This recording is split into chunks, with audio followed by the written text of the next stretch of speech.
हरे कृष्णा, राधे राधे। तो कैसे हैं आप सब? आई होप आप सभी लोग बहुत अच्छे होंगे। Welcome back to the blissful life Indian blogger channel. तो आज मेरे ब्लॉग की शुरुआत हो रही है ठाकुर जी के स्नान के साथ। तो ठाकुर जी का स्नान हो गया है, उनको वस्त्र वगैरह पहना दिए हैं और आज मैंने आपको दिखाया कि इस तरीके से मैंने आज ठाकुर जी को स्नान कराया था और ठंडे ठंडे जल से स्नान कराया ठाकुर जी को, क्योंकि गर्मियाँ स्टार्ट हो गई हैं। तो यहाँ धूप दीप भी जला लिया है और आज पूजा में फूल थे यानी फ्लावर आए हुए थे पूजा के लिए। तो आज मैं सबको फ्लावर चढ़ा दूँगी और जब नहीं होते हैं तो फिर इसी तरीके से कर लेती हूँ पूजा। और तो मैं ना ठाकुर जी को अपने अलग अलग तरीके से स्नान कराती हूँ। कभी उनके स्नान वाले जल में इत्र मिला लेती हूँ, तो कभी उनको जो चंदन पाउडर होता है पूजा के लिए उससे स्नान करा देती हूँ। तो कभी इस तरह से जब फ्लावर होते हैं तो उनको पानी में डाल के यानी जल में डाल के उससे स्नान करा देती हूँ। तो मैं अलग अलग तरीके से स्नान कराती रहती हूँ और स्पेशली गर्मियों में तो ज़रूर इस तरह से मैं स्नान कराती हूँ। तो ठाकुर जी को स्नान कराने के बाद उनकी मालिश की मैंने, और इत्र से जो मैं मालिश करती हूँ उनको रेडी कर दिया है। ठाकुर जी रेडी होकर पूजा कर लेती हूँ, उसके बाद जाऊँगी मैं किचन में। और आज आन्वी को खाने हैं गुलगुले।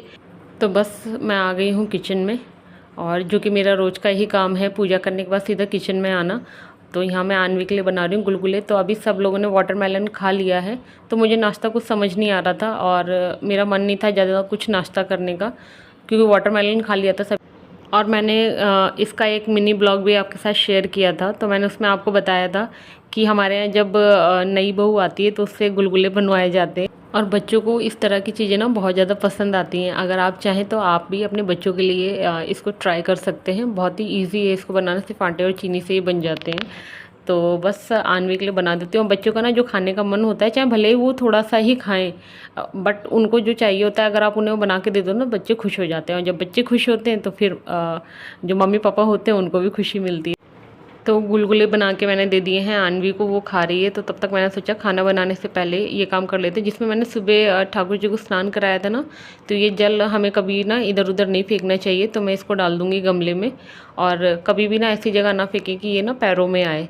तो बस जो भी और काम थे गुलगुले बनाने के बाद वो काम किए मैंने, वो जल वगैरह डाल दिया।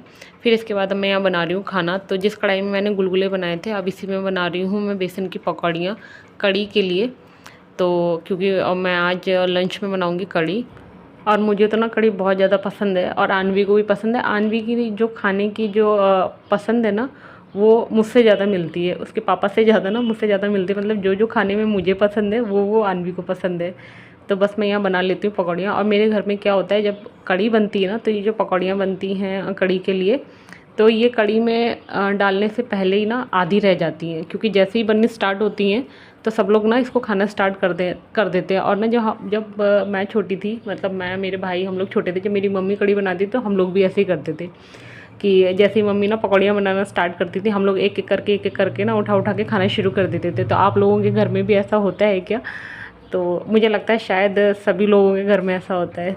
तो पकौड़ियाँ बन चुकी हैं, अब मैं इधर कड़ी छौंक देती हूँ। और आज ना मैं कड़ी दही से नहीं बल्कि मट्ठे से बना रही हूँ। मैंने घी बनाया था, तो ये मट्ठा ना काफ़ी बहुत ज़्यादा खट्टा था, तो मैंने बच गया था, मतलब यूज़ करने के बाद भी बाकी चीज़ों में ये बच गया था। तो मैंने सोचा इसे कड़ी बना लेते हैं। और जो मट्ठे की कड़ी होती है ना, वो उसका जो टेक्स्चर होता है ना, दही वाली कड़ी के कंपैरिजन में ज़्यादा क्रीमी होती है और इसका टेस्ट भी ज़्यादा अच्छा आता है।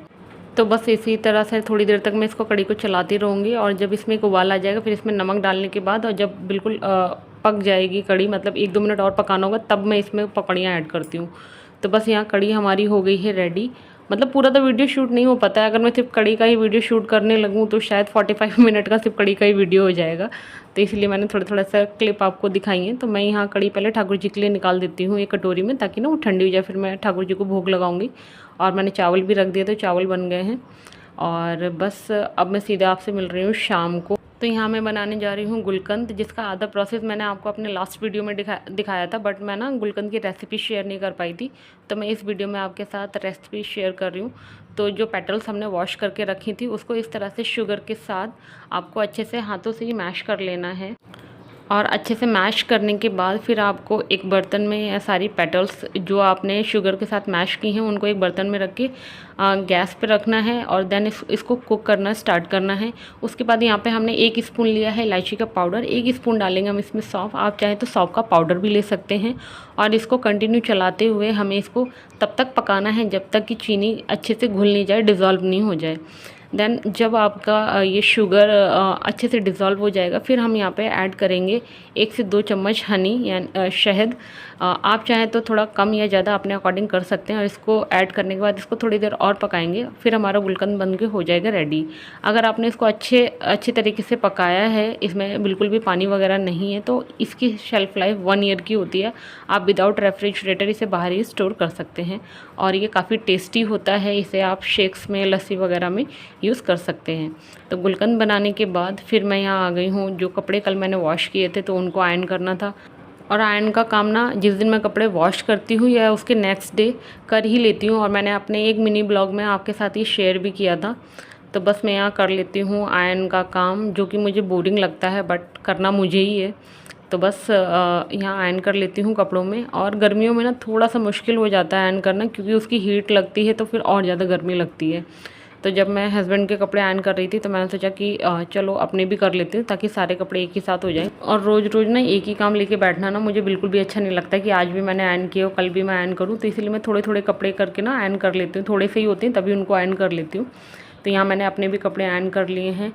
और पहले से ना अपने किसी भी काम को करने से ये फ़ायदा होता है, जैसे कि अगर आयरन की ही बात की जाए, कि अगर पहले से ना कपड़े आयरन होते हैं और कभी आपको कहीं जल्दी में जाना है, तो आपको बिल्कुल भी ये नहीं सोचना पड़ता है कि आप मतलब आप आयरन लेके बैठें और अपना टाइम वेस्ट करें। तो इसीलिए मेरी आदत है कि मैं अपने काम ना पहले से ही करके रखती हूँ। तो पहले से आयरन कर लेना, तो ये प्रॉब्लम से आप बच जाते हैं कि जब कभी जल्दी हो तो आपको भागम भाग नहीं होती है। तो चलिए इसी के साथ अब हम आ गए इस वीडियो के एंड पे। तो इस ब्लॉग में इतना ही, मिलते हैं नेक्स्ट ब्लॉग में। अगर आपको ये ब्लॉग पसंद आया हो, मेरे वीडियो पसंद आया हो, तो वीडियो को लाइक करें एंड शेयर करें। और अगर आप मेरे चैनल पर न्यू हैं तो प्लीज़ चैनल को सब्सक्राइब कर लें। हरे कृष्णा, राधे राधे।